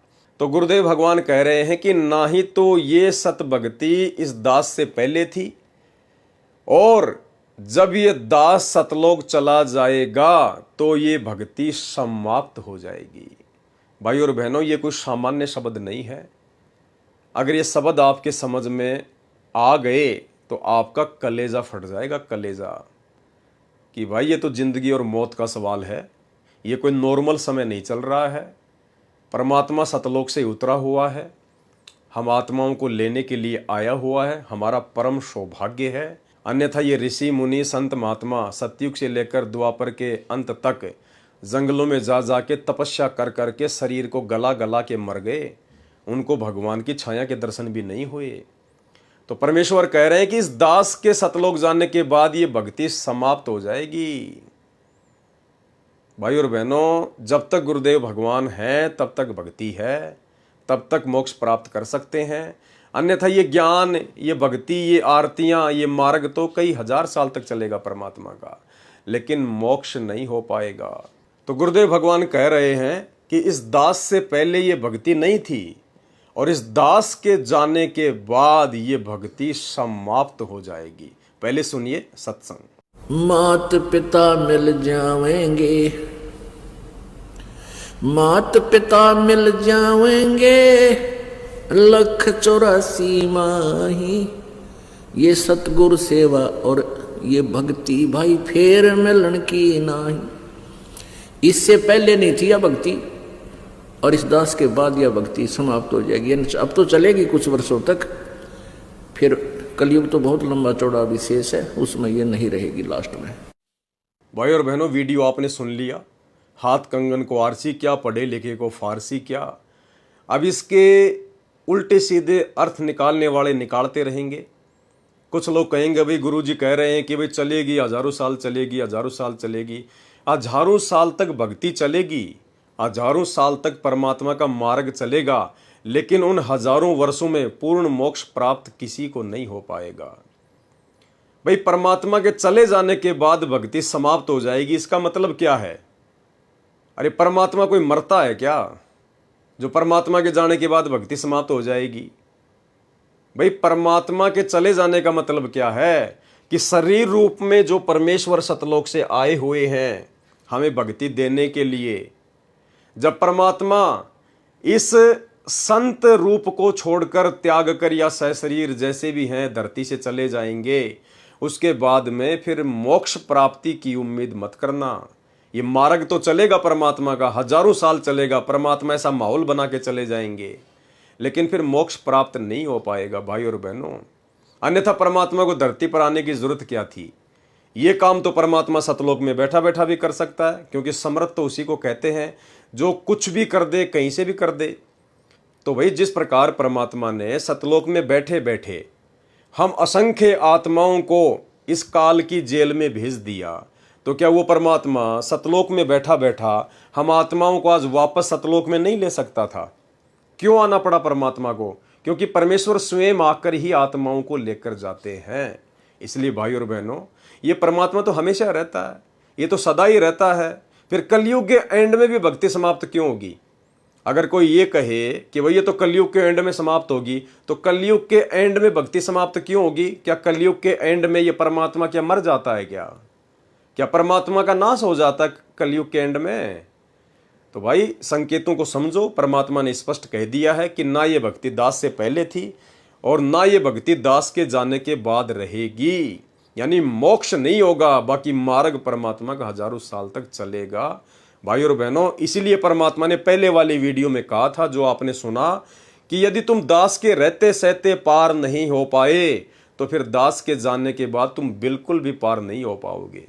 भाई जब गुरुदेव भगवान के परिवार ने उनके रहते सहते भक्ति मार्ग में इतना आडंबर और इतना पाखंड फैला दिया है काल प्रेरणा से, जैसे भक्तों से राजनीति करवाना, राजनेताओं का समर्थन करवाना, राजनेताओं की रैलियों में बसें भर भर के भक्तों को लेके जाना, गुंडों की सीबीआई जांच का समर्थन कर देना, गुंडों की सीबीआई जांच के समर्थन में भगत लोग रैलियां निकाल रहे हैं, उन गुंडों की सीबीआई जांच के लिए भक्तों के दान का 5-5 लाख रुपया चंदे के रूप में दिया जा रहा है, आरक्षणों में भगत समाज को बैठाया जा रहा है, अन्य दुनिया भर के आडंबर, कहीं पे कोई स्टेडियम खोल रहे हैं, कहीं एम्बुलेंस चला रहे हैं, कहीं बसें चला रहे हैं, कहीं अपने धार्मिक धंधे को चलाने के लिए गांव वालों के लिए रोडें बनाई जा रही है। भाई जब गुरुदेव भगवान के रहते सहते इस काल का प्रभाव इतना जबरदस्त तरीके से भगत समाज पर है, तो जब गुरुदेव यहाँ से चले जाएंगे तो तुम मोक्ष प्राप्ति की उम्मीद कर रहे हो क्या? सौपन भी मत लेना, सौपन भी। इसलिए परमात्मा कहते हैं कि ये गोल्डन चांस है, थोड़े से समय का गोल्डन चांस है। अरे हजारों साल यदि मोक्ष होना होगा तो हजारों साल का समय गोल्डन चांस नहीं होता। गोल्डन चांस होता है थोड़ा सा समय, और जिस समय ये गोल्डन चांस आता है, कलयुग की बिचली पीढ़ी आती है, उस समय ये काल भाई और बहनों हमारे अंदर ये कुबद रूपी खुजली चला देता है। एक सत्संग में गुरुदेव भगवान ने बताया कि एक अंधा व्यक्ति गलती से एक स्टेडियम के अंदर घुस गया। अब स्टेडियम बिल्कुल गोलाई में, दीवार, बहुत लंबा चौड़ा क्षेत्र, और बाहर निकलने का केवल एक छोटा सा रास्ता, 3x6 का गेट, जैसे आप और हमारे घरों में होता है। अब उसने आवाज़ लगाई, लेकिन सुनने वाला कोई नहीं था। तो अंधे ने दिमाग लगाया कि मैं दीवार के सहारे चलता हूँ, हाथ लगा के, आंखों से तो देख नहीं सकता, तो हाथ लगा के दीवार के साथ साथ चलता हूँ, कहीं न कहीं तो दरवाज़ा आएगा। उसने ऐसा ही किया, दीवार से हाथ लगाया और दीवार से हाथ को रगड़ते हुए यूं धीरे धीरे चलने लगा। आधा घंटा हो गया उसको चलते चलते चलते चलते। दरवाज़ा एक ही था, और भाई और बहनों जैसे ही वो दरवाज़ा आया, उसी समय उसकी खोपड़ी में खुजली शुरू हो गई, खुजली। तो उसने दीवार से हाथ हटाया और चलते चलते यूं खुजली करनी शुरू कर दी, और जैसे 2.5-3 फुट आगे निकला, तुरंत उसने वापस दीवार के हाथ लगाया और फिर चलता रहा आधे घंटे। तो भाई और बहनों जब जब वो दरवाज़ा आता तब तक उसके खोपड़ी में खुजली शुरू हो जाती। और फिर उसको लंबा चक्कर काटना पड़ता। तो ठीक इसी प्रकार भाई और बहनों, ये जो 21 ब्रह्मांड है काल का, ये परमात्मा ने बताया एक स्टेडियम समझ लो, स्टेडियम। तुम हो जीवात्मा, तुम हो अंधे, और यहां से निकलने का केवल एक ही रास्ता है, सतगुरु की मर्यादित भक्ति। और जब ये बिचली पीढ़ी का ये प्राइम टाइम आता है मोक्ष का, उस समय ये काल तुम्हारे अंदर खुजली चला देता है इन बकवादों की। कभी राजनीति करना, गुंडों की सीबीआई जांच करवाना, आरक्षणबाजी करना, रिश्तेदारियां निभाना, रक्तदान, दे दान, दुनिया के लिए स्टेडियम बनवा देना, लोगों की चापलूसी करना, गुरु के ज्ञान के विरुद्ध होकर सारे काम करना, ज्ञान को आधार ना बनाना, देखा देखी में चलना, अपने गुरु से ज्यादा अपने गुरुजी के बेटा बेटी भाई बंधु रिश्तेदार कोऑर्डिनेटरों के ऊपर आंख बंद करके विश्वास करना, ये है वो खुजली जो वर्तमान में उस काल ने संगत में चला रखी है। तो भाई और बहनों, समझो परमेश्वर के मार्ग को, परमेश्वर के ज्ञान को। ये थोड़ा सा समय है, थोड़ा सा समय। जब तक सतगुरु रामपाल जी परमेश्वर जी के पावन चरण कमल धरती पर हैं, तब तक समझो यहां से पूर्ण मोक्ष प्राप्त करने का सुनहरा अवसर है। उसके बाद में कुछ भी नहीं है। उसके बाद तो जैसी आपने भक्ति की है, जितना आपने भक्ति धन इकट्ठा किया है, परमात्मा सतयुग जैसा माहौल पृथ्वी पर तैयार कर देगा। खाओ पियो मौज करो, भक्ति करो और मनुष्य जन्म प्राप्त करो, और फिर ऊपर के लोकों में जाओ, फिर सुरग में, महासुरग में, फिर राजा बनो, इंद्र बनो, फिर पृथ्वी पे आकर चक्रवर्ती राजा बनो। फिर वही चक्कर, स्टेडियम वाला चक्कर चल जाएगा पूरा, बार बार बार बार बार बार बार बार। तो भाई और बहनों, आप जितने भी साथ संगति से जुड़े हुए भाई बहन हैं, ये आप विशेष तौर पर समझ लेना कि ये जो सत्संग है गुरुदेव भगवान के जो आपको सुनाए जा रहे हैं, ये केवल आप ही की बुद्धि स्वीकार कर रही है। इन सत्संगों को अन्य लोगों की बुद्धि स्वीकार नहीं करेगी। दुनिया वाले तो गुरु जी को परमात्मा मानते नहीं, वो तो इनको एक संत भी नहीं मानते। और जो सतलोक आश्रमों से जुड़े हुए भाई बहन हैं, उनकी बुद्धि अभी खुल नहीं रही। एक दो बेचारा कोई ऐसा है जिसको परमात्मा दया करते हैं तो वो सुनता है, और साथ संगति में आने की सोचता है, तो उसको उनके कोऑर्डिनेटरों के द्वारा डरा दिया जाता है, धमका दिया जाता है। तो भाई और बहनों, ये विशेष दया, ये विशेष मेहर सतगुरु रामपाल जी परमेश्वर जी ने आप और हम साथ संगति वाले भाई बहनों के ऊपर बख्शी है। और गुरुदेव भगवान के इन अमृत वचनों को गांठ बांध लो। ये परम सत्य वचन है परमात्मा के। ये वीडियो एक बार फिर से सुन लो, जिसमें गुरुदेव कह रहे हैं कि इस दास से पहले भक्ति नहीं थी, और इस दास के बाद ये भक्ति समाप्त हो जाएगी। समाप्त का मतलब मार्ग चलेगा, लेकिन वो मोक्ष का जो दरवाजा है वो बंद हो जाएगा। फिर वो मोक्ष का दरवाजा उसी समय खुलेगा जब ये कलयुग की बिचली पीढ़ी आएगी, और जिस समय यही परमात्मा पुनः सतगुरु रामपाल जी परमेश्वर जी के चोले में धरती पर पुनः प्रकट होंगे। उससे पहले फिर मौका नहीं है। सुनिए सत्संग। मात पिता मिल जाएंगे, मात पिता मिल जाएंगे, 184 माही। ये सतगुरु सेवा और ये भक्ति भाई फेर मिलन की नाही। इससे पहले नहीं थी यह भक्ति, और इस दास के बाद यह भक्ति समाप्त हो जाएगी। अब तो चलेगी कुछ वर्षों तक, फिर कलयुग तो बहुत लंबा चौड़ा विशेष है, उसमें ये नहीं रहेगी लास्ट में। वर्तमान समय में वह सच्चा गुरु बंदी छोड़ सतगुरु रामपाल जी भगवान है। यदि समय रहते इनकी पहचान नहीं करी और उनके चरणों में समर्पित नहीं हुए, तो तुम जन्म जन्म तक पछताओगे। धिक्कार है इस मानव समाज के ऊपर जिसने आज के समय में वक्त गुरु बंदी छोड़ सतगुरु रामपाल जी भगवान को नहीं पहचाना, उनका निरादर किया, उनके बारे में झूठी अफवाहें फैलाई और निर्दोष संत को सालों तक जेल में यातना दी। ये है वो भगत जिन्होंने गुरु महिमा के अंतर्गत ये पुस्तक लिखी है, और उन भगतों को गुरुद्रोही घोषित कर दिया गया है सतलोक आश्रम मैनेजमेंट हरियाणा के द्वारा। तो भगत जी जो प्रत्येक बात लिख रहे हैं वो परमेश्वर के तत्व ज्ञान के आधार पर लिख रहे हैं। क्या कहा भगत जी ने कि जब गुरु आता है धरती पर तो दुनिया उस वक्त गुरु को नहीं पहचान पाती, उस प्रेजेंट गुरु को नहीं पहचान पाती है, उसके अलावा किसी अन्य को भगवान मान के पूजती रहती है। ये दुनिया वाले तो ब्रह्मा विष्णु महेश को, अन्य देवी देवताओं को परमात्मा मान के पूजते हैं, गुरु को भगवान नहीं मानते, कहते वो तो इंसान है, इंसान भगवान कैसे हो गया? अरे श्री रामचंद्र जी क्या गेंडे का रूप बना के आए थे? श्री कृष्ण जी क्या मगरमच्छ बन के आए थे? या उनके कोई सींग थे, कोई पूंछ थी? भाई तुमने उनको भगवान क्यों मान लिया? वो भी तो इंसान रूप में थे। तो भगवान आएगा तो कोई सींग लगा के थोड़ी आएगा, कोई आडंबर करके थोड़ी आएगा। इंसान है हम, तो इंसान जैसा ही बन के आएगा। अब भगवान हाथी बन के आएगा तो क्या सत्संग सुनाएगा? हम क्या सुनेंगे, क्या समझेंगे? तो भाई और बहनों, दुनिया वाले तो वैसे नहीं मानते, और जो सतगुरु की शरण में आ जाते हैं लेकिन जिनके संस्कार कमज़ोर होते हैं तो वो भी काल प्रेरणा से गुरु रूप में आए हुए परमात्मा को परमात्मा नहीं मान पाते। काल अपने विशेष दूत उस समय उस सतगुरु के आसपास भेज देता है, पैदा कर देता है। जैसे आज सतगुरु रामपाल जी परमेश्वर जी के बेटा बेटी, भाई बंधु रिश्तेदार, इन कोऑर्डिनेटरों के रूप में ये काल के दूत धरती पर पैदा हैं। ये भक्तों को इन्हें भगवान मानने नहीं दे रहे। अगर संगत सतगुरु रामपाल जी परमेश्वर जी को सात संगति की वीडियो देखकर भगवान मानना भी चाहती है तो उनके परिवार वाले, ये आश्रम मैनेजमेंट वाले, ये जानबूझकर बकवाद करते हैं। वो लोग उस कबीर को ही भगवान बताने में लगे रहते हैं कि जो दाढ़ी मूछ वाला है वही भगवान है, जो कबीर दास है वही भगवान है। हमारे गुरुजी तो उनके अवतार हैं, हमारे गुरुजी तो भगवान के दास हैं, भगवान के भेजे हुए प्रतिनिधि हैं। अगर कोई भगत आत्मा गुरु को भगवान मानना भी चाहे तो फिर वो काल के एजेंट बीच में रोड़ा पैदा करते हैं। तो उसके लिए गुरुदेव भगवान ने एक सत्संग में बताया कि यदि आपको पूर्ण मोक्ष प्राप्त करना है तो आपने वक्त गुरु को, प्रजेंट गुरु को परमात्मा तुल्य मानना पड़ेगा। परमात्मा तुल्य मानने का मतलब है परमात्मा ही मानना पड़ेगा, क्योंकि गुरुदेव भगवान अपने आप को छुपाते हैं। इसलिए परमात्मा कह रहे हैं कि परमात्मा के समान मानना पड़ेगा। भाई जो परमात्मा के समान हो गया वो तो परमात्मा ही हो गया, परमात्मा कोई दो तो है नहीं।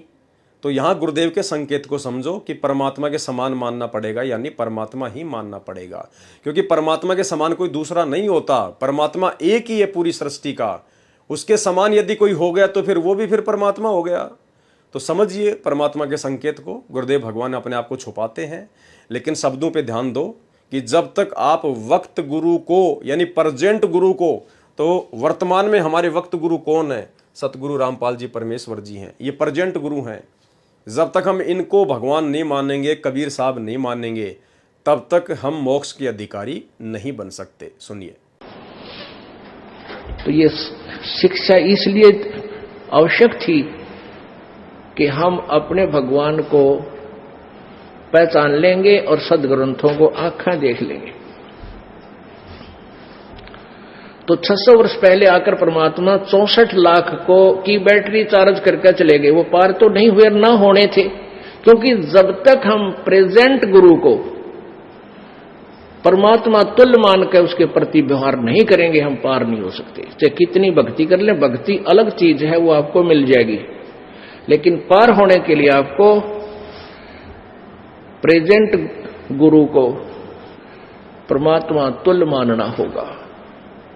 तो हम उस समय कबीर जी को भगवान नहीं मान सकते थे, चाहे हमारे कितने सुख हो गए थे, क्योंकि उन भ्रमित करने वाले अज्ञानी गुरुओं ने, ब्राह्मणों ने, ऋषि महर्षि नकलियों ने परमात्मा की सिद्धांत उलट बता रखा था और वेदों की आड़ में बता रखा था, पुराणों के समर्थन देकर बता रखा था।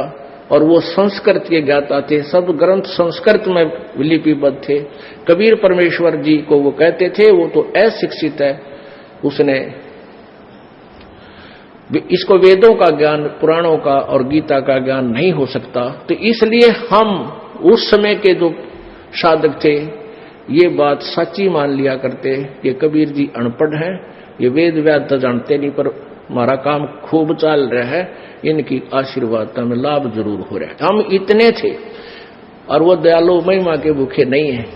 वो तुम उनकी तो महिमा ओत प्रोत है और फलो है, उसने को मानना चाहे मत मानो, वो तो समर्थ है। उनकी महिमा कोई गाओ चाहे मत गाओ, वो तो स्वयं ही समर्थ है। इसलिए जो असमर्थ होते हैं ना, वो दिखा कर टोर टार दिखा कर मेरी कुछ महिमा हो जा, समर्थ है उसने जरूरत है कोई ना। वर्तमान समय में संत रामपाल जी महाराज जी से अधिक प्रतिभाशाली न तो कोई राजनेता है, न कोई विद्वान, और न ही कोई पदाधिकारी। हर एक इंसान को संत रामपाल जी भगवान को अपने सर का ताज समझना चाहिए और उनकी जी हजूरी में तन मन धन को कुर्बान कर देना चाहिए। वेद पुराण और साधु संत सब ने कही निज बात, गुरु से अधिक ना दूसरा, क्या हरि क्या पितु मात। फिर तो ये पूर्ण जगत गुरु है, यही अनंत ब्रह्मांडों के स्वामी है। ये वचन सुनने में कटु लग सकते हैं, परंतु समय आने पर ये मीठे हो जाएंगे। इतना बड़ा कबीर पंथ का फैलाव है। करीबन 19 देशों में कबीर पंथ के आश्रम हैं तथा उनके प्रचारक घूमते हैं, परंतु कबीर साहिब ही पूर्ण भ्रम थे, ये बात पूरे कबीर पंथ में कोई नहीं जान पाया। तो वे अपने आप को किस आधार पर कबीर पंथी मानते हैं? जब ये कबीर साहिब को जानते ही नहीं तो कैसे कबीर पंथी हो सकते हैं? और भाई और बहनों, यही कहानी सतलोक आश्रम मैनेजमेंट हरियाणा वालों पे चरितार्थ हो रही है। 90% संगत के ऊपर चरितार्थ हो रही है, जो संगत सतलोक आश्रमों से जुड़ी हुई है। एक सत्संग में गुरुदेव भगवान ने बताया कि ये जितने भी कबीर पंथी हैं, इन्होंने केवल अपने अपने आश्रमों में ढोल पीट दिया कि कबीर साहिब भगवान है, कबीर साहिब भगवान है, लेकिन बाहर समाज में ये लोग नहीं बता पाए, क्योंकि इनको अंदर से विश्वास नहीं था, इनको डर था, इनको भय था समाज का कि समाज हमें धिक्कारेगा। इसलिए इन कबीर पंथियों ने समाज में जाकर कभी भी ढोल नहीं पीटा कि कबीर ही परमात्मा थे। केवल अपने अपने आश्रमों में अपने अपने भक्तों को बता दिया, अपने दान धर्म के चक्कर में, कि कबीर साहिब सतगुरु हैं, कबीर साहिब परमात्मा है। और ये स्थिति भाई और बहनों वर्तमान में सतलोक आश्रम मैनेजमेंट हरियाणा वालों की है, गुरुदेव भगवान के कलयुगी बेटा बेटी भाई बंधु रिश्तेदारों की है, इन कोऑर्डिनेटरों की है। इन्होंने केवल अपने धार्मिक धंधे के लिए भगत समाज को मूर्ख बनाते हुए इन आश्रमों के अंदर ही ढोल पीटा, और वर्तमान में भी केवल आश्रमों में ढोल पीट रहे हैं कि संत रामपाल जी भगवान है, संत रामपाल जी भगवान है। लेकिन समाज में ये लोग इस बात को बताने से डरते हैं, कतराते हैं कि संत रामपाल जी ही कबीर हैं, संत रामपाल जी ही अल्लाह हैं, संत रामपाल जी ही परमात्मा है। इस बात को आम समाज में बताने से ये लोग डरते हैं, इसीलिए वो कबीर जी की दाढ़ी मूंछ वाली फोटो को ये लोग सबसे आगे रखते हैं, ताकि लोग हमारा विरोध ना कर दें, लोग हमसे जुड़ना बंद ना कर दें और हमारा धार्मिक धंधा बंद ना हो जाए। सुनिए गुरुदेव भगवान का ये छोटा सा सत्संग, जिसमें परमात्मा कह रहे हैं कि केवल आश्रमों में ढोल पीट सकते हैं ये कबीर पंथी, लेकिन बाहर समाज में ये बताने की इनकी हिम्मत नहीं पड़ी कि कबीर ही भगवान है। ठीक इसी प्रकार सतलोक आश्रमों के अंदर ही केवल हमारे भगत भाई बहन ढोल पीट सकते हैं कि संत रामपाल जी भगवान है, संत रामपाल जी भगवान है, लेकिन बाहर समाज में ये दाढ़ी मूंछ वाले कबीर को ही भगवान बताते हैं। सुनिए, हमारे कबीर पंथियों को भी ज्ञान नहीं है पूर्ण, सत्कर मान लेना, क्योंकि हिम्मत नहीं हुई उन लोगों की, उन महापुरुषों की, कि समाज में डंका मार दें कि हमारे कबीर साहब पूर्ण परमात्मा है। अपने अपने आश्रम में तो ढोल पीट दिए, क्योंकि वहां तो वही भगतजन जाते हैं जो कबीर पंथी हैं। उनको जैसे कहोगे वैसे ही मान लेते हैं, क्योंकि उनको शास्त्रों का ज्ञान इन्हें भी नहीं ना होने के कारण ये घबरा जाते हैं कि कहीं समाज ये ना कहे कि तुम राम और कृष्ण को छोटा क्यों बता रहे हो। हम छोटा बता ही नहीं रहे, ये तो गीता बता रही है, महाभारत बता रही है, विष्णु पुराण बता रहा है, वही हम सुना रहे हैं। फिर कोई आदमी ऐसा नहीं है जो वैसे ही अपने आप ही कोई सिर फड़वा हुआ, नहीं, हर इंसान बुद्धिजीवी है और शास्त्र ही आधार है। हर संत हर परमात्मा के गुणगान गाने का एक मीडिया वही बना है। तो भाई और बहनों, सतगुरु रामपाल जी परमेश्वर ही कबीर परमात्मा है, रियल भगवान है। ये ढोल पीटने की जिम्मेदारी परमात्मा ने हम सत्सेवकों को दी है। ये विशेष सेवा परमात्मा ने हम सत्सेवकों के ऊपर बख्शी है, और हम खुलकर दिन रात गुरु महिमा के अंतर्गत पिछले 8 वर्षों से डंके की चोट पर कह रहे हैं कि संत रामपाल जी ही परमात्मा है। और उसका प्रमाण हमने वो कबीर जी की दाढ़ी मूंछ वाली जो नकली फोटो है, उसको हजारों की संख्या में सत्सेवक भाई बहनों ने फाड़ फाड़ के सोशल मीडिया पर वीडियो बना बना के डाले हैं कि ये तो मुर्दा फोटो है, ये तो नकली कबीर है, असली कबीर तो सतगुरु रामपाल जी परमेश्वर जी हैं। तो ये विशेष सेवा परमेश्वर ने हम सत्सेवकों को बख्शी। आज कबीर साहिब के वचनों के अनुसार वे खुद ही चलकर आए हैं। यानी 650 साल पहले कबीर जी ने धर्मदास जी से कबीर सागर में लिखवा दिया था कि भाई धर्मदास, जब कलयुग की पिछली पीढ़ी आएगी, 12वां पंथ गरीबदास जी का चल चुका होगा, तब उसके अंत में मैं खुद ही 12वें पंथ में जाऊंगा। 12वें पंथ हम ही चलावें, हम ही यानी कबीर जी, 12वें पंथ में हम ही चल आवें, सब पंथों को मिटाकर एक पंथ चलावें। और दूसरी तरफ परमात्मा ने काल के सामने, क्योंकि काल के सामने परमात्मा जोगजीत रूप में थे, इसलिए परमात्मा ने काल के सामने थोड़ा सा भेद रखा था कि मेरा भगत जाएगा, मेरा अंश जाएगा, मेरा दास जाएगा।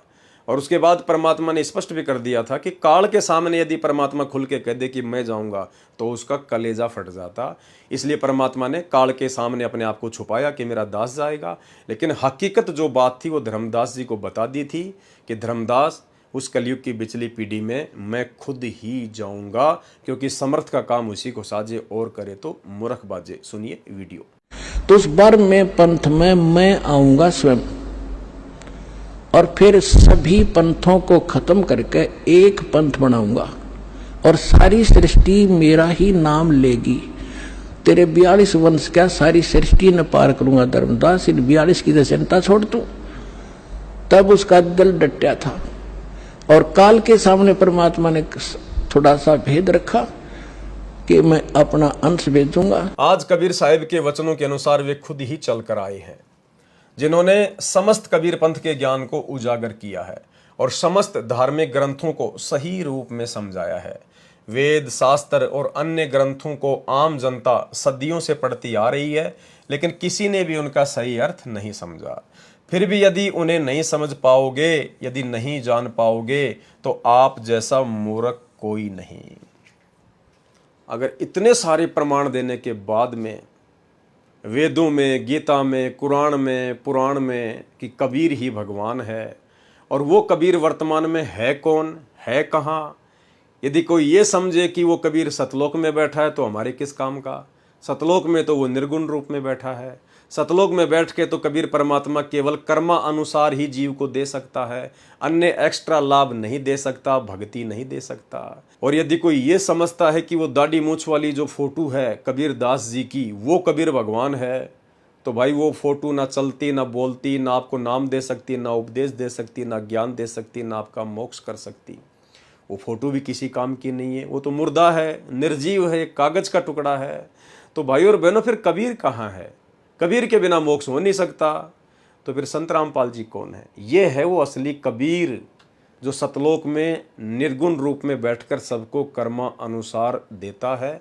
वही कबीर परमात्मा जब सरगुण रूप में धरती पर संत रूप में प्रकट होता है, तो परमेश्वर भाग्य से अधिक देकर भक्ति करवाता है, भक्ति पे लगाता है, पूर्ण मोक्ष देता है। इसलिए परमात्मा कहते हैं निर्गुण और सरगुण एक है। यानी जब वो कबीर परमात्मा जो सतलोक में निर्गुण रूप में बैठा है, जब वो धरती पर सतगुरु रूप में आता है, तो वो उनका सरगुण रूप होता है। निर्गुण सरगुण एक है, दूजा ब्रह्म विकार, और निर्गुण साहिब आप हैं और सरगुण संत विचार। तो भाई और बहनों, आज रियल कबीर, प्रेजेंट कबीर सतगुरु रामपाल जी परमेश्वर जी हैं। अगर इनको नहीं पहचाना तो फिर पछताने के अलावा कुछ भी हाथ नहीं लगेगा। फिर भी यदि उन्हें नहीं समझ पाओगे, यदि नहीं जान पाओगे, तो आप जैसा मूर्ख कोई नहीं। अपने झूठे अभिमान के वश ये मानव समाज बंदी छोड़ सतगुरु रामपाल जी भगवान के चरणों में झुकने से डरता है। आपका अभिमान तो वैसे भी टूट ही जाना है, परंतु अगर आप इस मौके को चूक गए तो आपको जीवन भर पछताना पड़ेगा। कौन सा मौका? सतगुरु रामपाल जी परमेश्वर जी के रहते सहते यदि आप उनकी शरण में ना आए, और यदि शरण में आकर भी आप उनको ना पहचान पाए और उस भाव से आपने भक्ति नहीं की, तो भी आप ये मौका मोक्ष वाला चूक जाओगे। परंतु अगर आप इस मौके को चूक गए तो आपको जीवन भर पछताना पड़ेगा। मेरे वचन आपको कड़वे लग सकते हैं, लेकिन इस सत्य को समझने का विवेक केवल ज्ञान युक्त प्राणी ही कर सकते हैं। कबीर साहिब जी ने कहा है, कबीर लहर समुद्र की मोती बिखरे आए, बुगला परख न जाने हंसा चुग चुग खाए। क्योंकि परम हंस को तो केवल हंस ही समझ सकता है, भगवान को केवल भगत ही समझ सकता है। बाकी हंस या भगत के रूप में जो बगुले होंगे, जो अध कचरा होगा, वो अपने गुरुदेव भगवान को नहीं समझ पाएगा और ना ही कबीर परमात्मा के रूप में उनको स्वीकार कर पाएगा। बंदी छोड़ सतगुरु रामपाल जी भगवान को कोई महिमा की भूख नहीं है, भूख तो हमें है।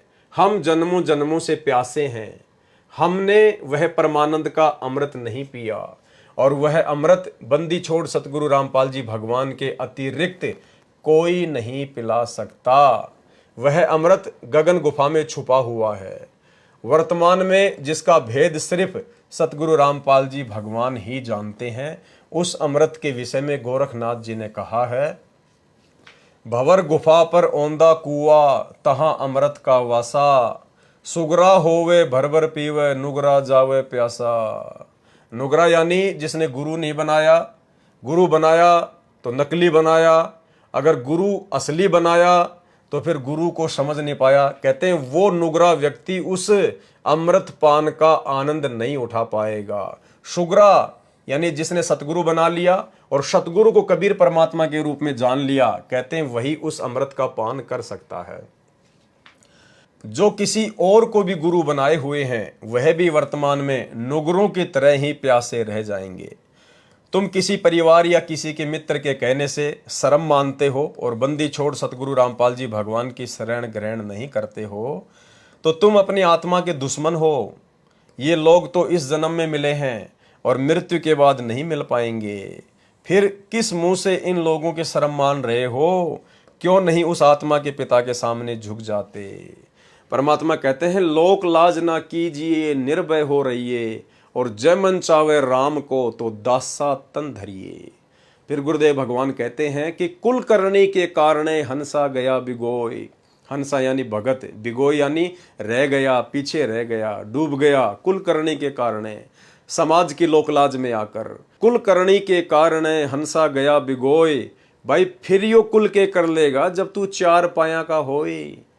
जब अगले जन्म में गधा बनेगा, कुत्ता बनेगा, बैल बनेगा, उस समय फिर ये तेरा कुल, ये परिवार जिनकी लोकलाज में आकर तूने भगवान को पहचानने से इनकार कर दिया, तूने सतगुरु की शरण में आकर भक्ति नहीं करी, फिर वो समाज, वो तेरा भाईचारा फिर तेरे कहाँ जो है आड़े आएगा, कहाँ तुझे वो लाभ देगा, कहाँ वो तेरी हेल्प करेगा। एक समय की बात है, एक चोर बिल्कुल बूढ़ा हो गया। जब उसका अंतिम समय निकट आया तो उसने अपने पुत्र को नसीहत करनी चाहिए।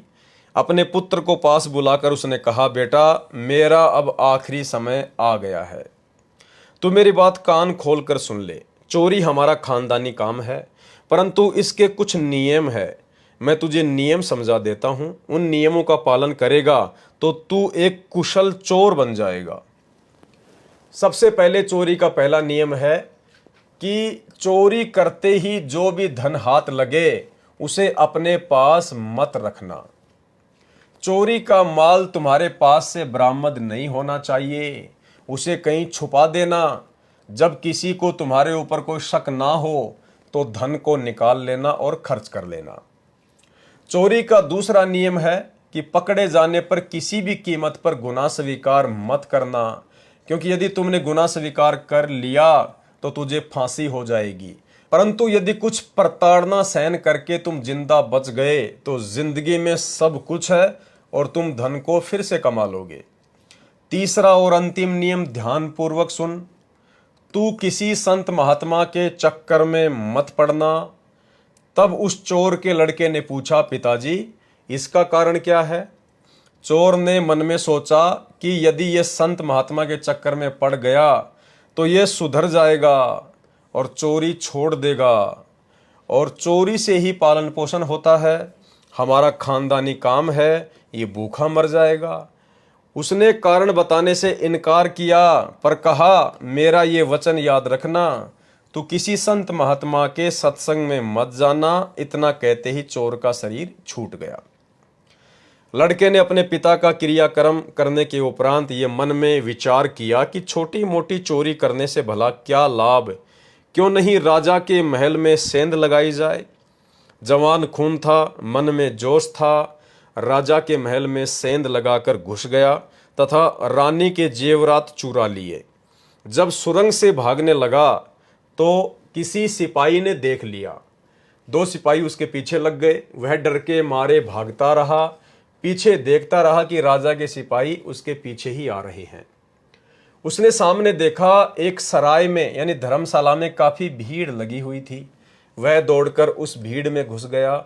उस सराय में कबीर साहिब के किसी संत का सत्संग हो रहा था। वह चोर भीड़ में जाकर चुपचाप बैठ गया। पीछा करने वाले सिपाहियों ने उसे उस सराय में घुसते हुए देख लिया। सिपाहियों को पता था कि यहाँ संत महात्मा का सत्संग हो रहा है, इसलिए उन्होंने सत्संग में दखल न देने का विचार किया और सराय के दरवाजे पर ही रुक गए। सिपाहियों को पता था कि इस सराय का केवल एक ही दरवाजा है। सत्संग के उपरांत चोर इसी दरवाजे से बाहर आएगा और उसे गिरफ्तार कर लेंगे। चोर ने देखा कि सिपाही दरवाजे पर ही रुक गए हैं, यह सुनहरा अवसर है। उसने अपने पिता के बताए नियम अनुसार चोरी किए गए आभूषण लोगों की आंखों से बचाते हुए किसी और के थैले में डाल दिए तथा चुपचाप बैठ गया। फिर उसने सामने देखा कि एक संत महात्मा सत्संग कर रहे हैं, तो उसे पिता का ख्याल आया। पिता ने कहा था कि किसी संत महात्मा का सत्संग नहीं सुनना। उसने अपने दोनों कान अपनी उंगलियों से बंद कर लिए। थोड़ी देर बाद ख्याल आया कि ऐसी क्या बातें बता रहे हैं ये महात्मा, दो बातें मैं भी सुन लूं। जैसे ही उसने उंगलियां कानों पर से हटाई, संत महात्मा किसी प्रकरण को छेड़े हुए थे और वचन फरमाया कि देवी देवताओं के परछाई नहीं होती है। तब उस चोर ने इतनी बात सुनी और फिर पिता के वचन का ख्याल आया और फिर से अपने कान बंद कर लिए। कुछ देर बाद सत्संग समाप्त हो गया। सभी अपने अपने घर जाने लगे। चोर भी दरवाजे से निकलने लगा। राजा के सिपाहियों ने उसे गिरफ्तार कर लिया तथा जेल में डाल दिया। रानी के दबाव देने पर राजा ने उस चोर पर खास सख्ती बरतने का आदेश दिया। सिपाही काफी प्रताड़ना देने के उपरांत भी उस चोर से सच्चाई नहीं उगलवा सके। चोर अपने पिता के वचन पर दृढ़ था। उसे पिता की सख्त हिदायत थी कि किसी भी कीमत पर गुनाह को स्वीकार नहीं करना है। अब राजा ने दूसरी योजना बनाई। वह चोर एक देवी का कट्टर भगत था। राजा ने किसी बांदी को देवी का रूप बनाकर उसे जेल में जाने का आदेश दिया तथा चोर से सच्चाई उगलवाने का षड्यंत्र रचा गया।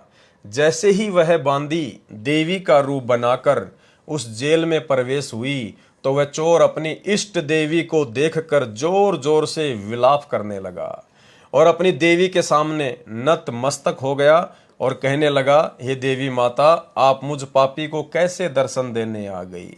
मैं तो अपराधी आत्मा हूँ, फिर भी मैं जैसा भी हूँ आपका ही बेटा हूँ।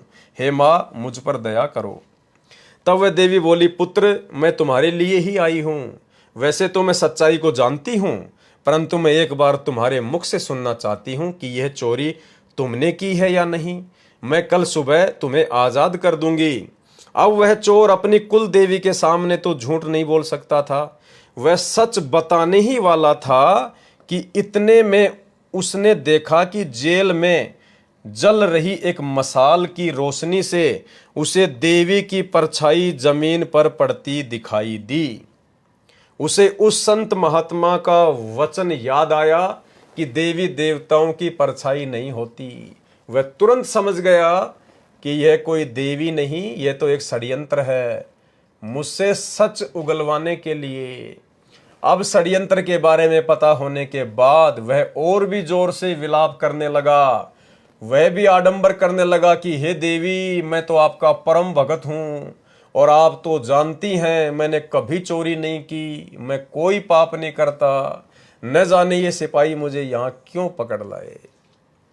उसे देवी ने कहा, कोई बात नहीं बेटा, कल तुम आजाद हो जाओगे। इतना सुनकर उसने देवी के सामने सिर झुका दिया और देवी वहां से वापस आ गई। राजा को आकर कहने लगी, हे राजन, यह तो निर्दोष आदमी है। मैंने देवी का रूप बनाकर उसे आजमाया, उसने चोरी नहीं की, कृपा उसे आजाद कर दो। राजा ने हुक्म दिया कि उस आदमी को आजाद कर दो और वास्तविक चोर की तलाश करो। वह चोर जेल से आजाद होते सीधा उस सराय में गया जहां पर उस संत महात्मा का सत्संग हो रहा था। लोगों से पूछा कि वह महात्मा कहाँ चला गया जो यहाँ 1 महीने पहले सत्संग कर रहा था। लोगों ने उसे महात्मा का ठिकाना बताया। वह चोर सीधा दौड़ता हुआ महात्मा के ठिकाने पर पहुंचा और उनके चरण पकड़ लिए और कहने लगा, मैंने तो आपका सिर्फ एक ही वचन सुना था और इस वचन के कारण मैं राजा की जेल से आज़ाद हो गया हूँ। हे महात्मा, मुझे नहीं पता था कि आपकी एक वचन की भी इतनी कीमत है। अतः यदि मैं आपका पूरा सत्संग सुन लूं तो आपकी अपार कृपा होगी। महात्मा कहने लगे, बच्चा, यदि तू पूरा सत्संग ध्यानपूर्वक सुनेगा तो तू काल के जेल से हमेशा के लिए आज़ाद हो जाएगा। यानी भाइयों और बहनों, पूर्ण संत के एक वचन ने उस चोर को राजा की जेल से बाहर निकाल दिया। और यदि वो उसकी शरण में आकर पूरे सत्संग सुन ले, ज्ञान पे अमल कर ले, तो कहते हैं बेटा, अगर तूने पूरे सत्संग सुन लिए तो तू हमेशा हमेशा के लिए काल की जेल से भी बाहर हो जाएगा।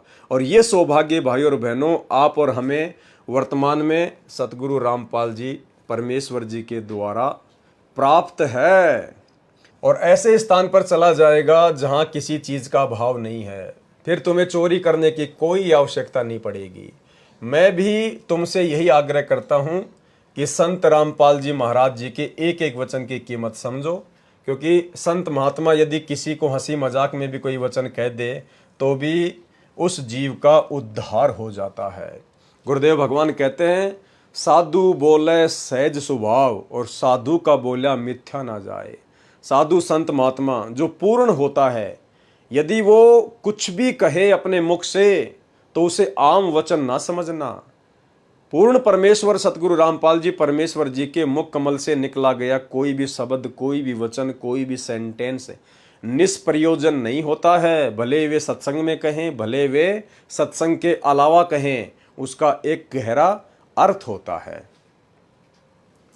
परंतु संत रामपाल जी महाराज जी तो हमारे लिए बेहद चिंतित मालूम पड़ते हैं। वह हमें बच्चों की तरह प्यार करते हैं तथा रो रो कर अपने भूले भटके जीवों को राह दिखा रहे हैं। वह दिन दूर नहीं कि जिस दिन दरगाह से धनी का फरमान आएगा, यानी काल का फरमान आएगा और श्वास का हिसाब देना होगा। उस दरगाह में तुम्हारे पाप भी पुण्य की श्रेणी में गिने जाएंगे। ये थोड़ा सा दास को समझ में नहीं आया, भगत जी ने इसका क्या सोचकर लिखा है कि उस दरगाह में तुम्हारे पाप भी पुण्य की श्रेणी में गिने जाएंगे। दास थोड़ा समझ नहीं पा रहा है। वहाँ बदसलूकी होगी, वहाँ कोई किसी का नहीं है, वहाँ तो बस नियम काम करता है, जो जैसा करता है वैसा ही भरता है। वहाँ सब कुछ पूछा जाएगा कि तुझे श्वासों की पूंजी देकर भेजा था, उसका क्या किया, किस भाव में व्यापार किया, वहाँ क्या मुंह दिखाएगा। कबीर साहिब जी ने कहा है, अमल सिरानो लेखा देना, आए कठिन दूत जम लेना, क्या ते खटिया क्या गवाया, चलो सिताब दीवान बुलाया। तो भाइयों और बहनों, गुरु महिमा के अंतर्गत गांव डोभी, जिला हिसार, हरियाणा के भगत भाई बहनों के द्वारा लिखी गई इस पुस्तक कर पहचान छुड़ावन आयो, इसके ऊपर आज का वीडियो हम यहीं पर समाप्त करते हैं, क्योंकि दास की तबीयत थोड़ी ठीक नहीं है। तो गुरुदेव भगवान के आशीर्वाद से केवल आज हम इतनी साथ संगति कर पाएंगे और कल रात्रि 9 बजे परमेश्वर जी के आशीर्वाद से फिर से हम साथ संगति में लाइव आएंगे। बंदी छोड़ सतगुरु रामपाल जी भगवान की जय हो।